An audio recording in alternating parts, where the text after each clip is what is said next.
Welcome back to my channel. ಇವತ್ತು ನಾನು ತುಂಬ ಸ್ಪೆಷಲ್ ಆದಂಥ ಛೋಲೆ ಕುಲ್ಚೆ ರೆಸಿಪಿ ಮಾಡ್ತಾಯಿದ್ದೀನಿ. ಹೆಂಗೆ ಮಾಡೋದು ಅಂತ ನೋಡೋಣ.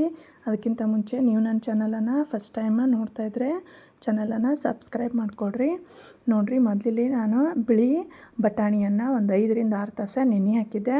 ನೆನೆ ಹಾಕಿದ್ಮೇಲೆ ಅದ್ರೊಳಗಿನ ನೀರು ತೆಗೆದು ಒಂದು ಕುಕ್ಕರ್ಗೆ ನಾವು ಸ್ವಲ್ಪ ಬಟಾಣಿ ಕಾಳು, ಸ್ವಲ್ಪ ಸೋಡಾ ಹಾಕಿ, ಸ್ವಲ್ಪ ಉಪ್ಪು ಹಾಕಿ ನಾವು ಒಂದು 2 ಬಟ್ಟಲದಷ್ಟು ನೀರು ಹಾಕಿ ಕುದಿಯೋಕೆ ಇಡಮು. ಅಷ್ಟ್ರೊಳಗೆ ಅದು ಕುದಿಯೋದ್ರೊಳಗೆ ಈ ಕಡೆ ನಾವು ಹಿಟ್ಟು ರೆಡಿ ಮಾಡಮು ಕುಲ್ಚಾಕ.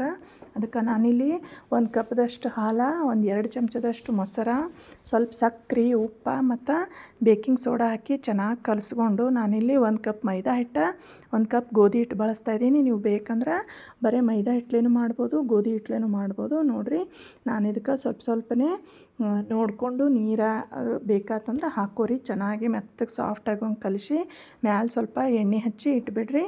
ನಾ ಈಗ ಈ ಛೋಲೆಗೆ ಒಂದು ಮಸಾಲೆ ರೆಡಿ ಮಾಡ್ತಾಯಿದ್ದೀನಿ. ಅದಕ್ಕೆ ಒಂದು ಫ್ರೈಯಿಂಗ್ ಪ್ಯಾನ್ಗೆ ಜೀರಿಗೆ, ಮೆಣಸು ಮತ್ತು ದಾಲ್ಚಿನ್ನಿ, ಆಮೇಲೆ ಒಣ ಮೆಣಸಿನ್ಕಾಯಿ ಹಾಕಿ ಚೆನ್ನಾಗಿ ಫ್ರೈ ಮಾಡಿಕೊಂಡು ಸೈಡಲ್ಲಿ ಎತ್ತಿಡಮು.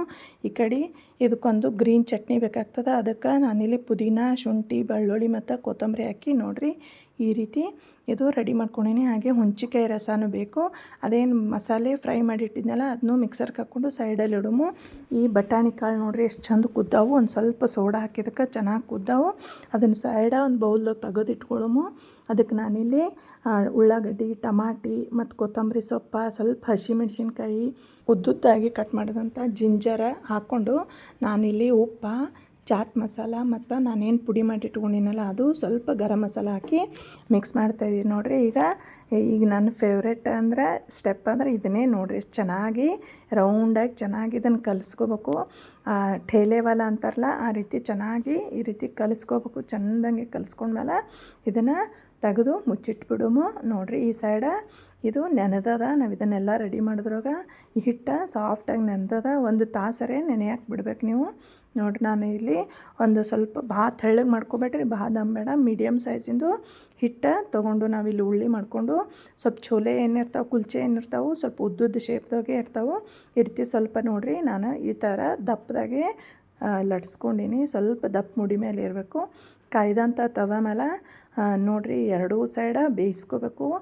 ಎಷ್ಟು ಚಂದ ಉಬ್ಬಿ ಬರ್ತದಲ್ಲ, ತುಂಬ ಸಾಫ್ಟು ಬರ್ತದೆ, ಚೆನ್ನಾಗಿ ಉಬ್ಬಿ ಬರ್ತದೆ. ಭಾಳ ಕಟ್ಟಿಯಾಗಂಗೆ ಬೇಯಿಸ್ಕೋಬೇಡ್ರಿ. ನೋಡಿರಿ ಹೆಂಗೆ ಉಬ್ಬಾಕತ್ತದ. ಈ ರೀತಿ ಚಂದ ಉಬ್ಬಿ ಬರಬೇಕು. ಅಂದಾಗ ನಿಮ್ಮ ಛೋಲೆ ಕುಲ್ಚ ತುಂಬ ರುಚಿಯಾಗಿರ್ತದೆ. ನೋಡಿರಿ, ನಾನು ಇನ್ನೊಂದು ತೋರ್ಸಾಕತ್ತೀನಿ ಯಾವ ರೀತಿ ಉಬ್ಬ್ಯದ. ನೋಡಿರಿ, ಇದೇ ರೀತಿ ಎಲ್ಲವೂ ಚೆನ್ನಾಗಾಗ್ಯದ. ಹಾಗೆ ಇದು ಮಾಡಿದ್ಮೇಲೆ ಒಂದು ತಾಟದಾಗ ಅಥವಾ ಬುಟ್ಟಿ ಒಳಗೆ ಸ್ವಲ್ಪ ನಾವು ಈ ಎಲ್ಲ ಛೋಲೆನ ಒಂದು ಟವಲ್ ಹಾಕಿ ಮುಚ್ಚಿಡಬೇಕು, ಸಾಫ್ಟ್ ಇರೋ ಸಲಿಂದ. ಈಗ ನಾನು ಛೋಲೆಗೆ ಸ್ವಲ್ಪ ಒಗ್ಗರಣೆ ಕೊಟ್ಕೋತಾ ಇದ್ದೀನಿ. ಅದಕ್ಕೆ ಒಂದು ತವ ತೊಗೊಂಡಿನಿ. ಅದಕ್ಕೆ ಸ್ವಲ್ಪ ಬೆಣ್ಣೆ, ಆಮೇಲೆ ಉಳ್ಳಾಗಡ್ಡಿ, ಸ್ವಲ್ಪ ಕೊತ್ತಂಬರಿ ಸೊಪ್ಪು, ಸ್ವಲ್ಪ ಅದೇನು ಮೊದಲು ಮಸಾಲೆ ರೆಡಿ ಮಾಡಿದ್ದೆವಲ್ಲ ಅದನ್ನು ಹಾಕಿ ಈಗ ಈ ಛೋಲೆಯನ್ನು ಹಾಕಿ ಒಂದು 2 ನಿಮಿಷ ಫ್ರೈ ಮಾಡ್ಕೊಂಡ್ರಾತು.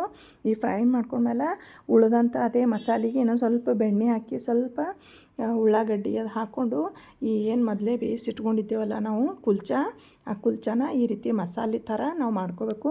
ನಾನಿಲ್ಲಿ ಬೆಣ್ಣೆ ಸ್ವಲ್ಪ ಕಡಿಮೆ ಬಳಸೀನಿ. ನೀವು ತುಪ್ಪ, ಬೆಣ್ಣೆ ಏನು ಬೇಕಾದನ್ನು ಹೆಚ್ಚಿಗೂ ನೀವು ಬಳಸ್ಕೋಬೋದು. ನೋಡಿರಿ, ತುಂಬ ಸಾಫ್ಟಾಗಿ ಬಂದಿತ್ತು. ಒಂದು ತಾಟಿಗೆ ನಾನು ಈ ಫ್ರೈ ಮಾಡಿದಂಥ ಅಥವಾ ಮಸಾಲೆ ಹಚ್ಚಿದಂಥ ಈ ಕುಲ್ಚಾ ಇಟ್ಟೀನಿ. ಹಾಗೆ ಈ ಛೋಲೆನೂ ಮಾಡೀನಿ. ತುಂಬ ರುಚಿಯಾಗಿ ಬಂದಿತ್ತು. ಎಷ್ಟು ಸಾಫ್ಟಾಗಿ ಬಂದವು ನೋಡಿರಿ.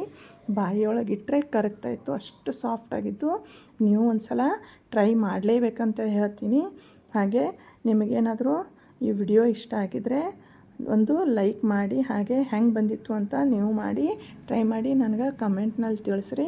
ನೋಡಿರಿ, ಒಂದೇ ಬೆಳ್ಳಲ್ಲಿ ನೀವು ಕಟ್ ಮಾಡ್ಬೋದು. ಅಷ್ಟು ಚೆನ್ನಾಗಿ, ಅಷ್ಟು ಸಾಫ್ಟಾಗಿ ಬಂದಿತ್ತು. ಇದೇ ರೀತಿ ಸ್ಟೆಪ್ಪನ್ನು ಫಾಲೋ ಮಾಡ್ಕೋರಿ.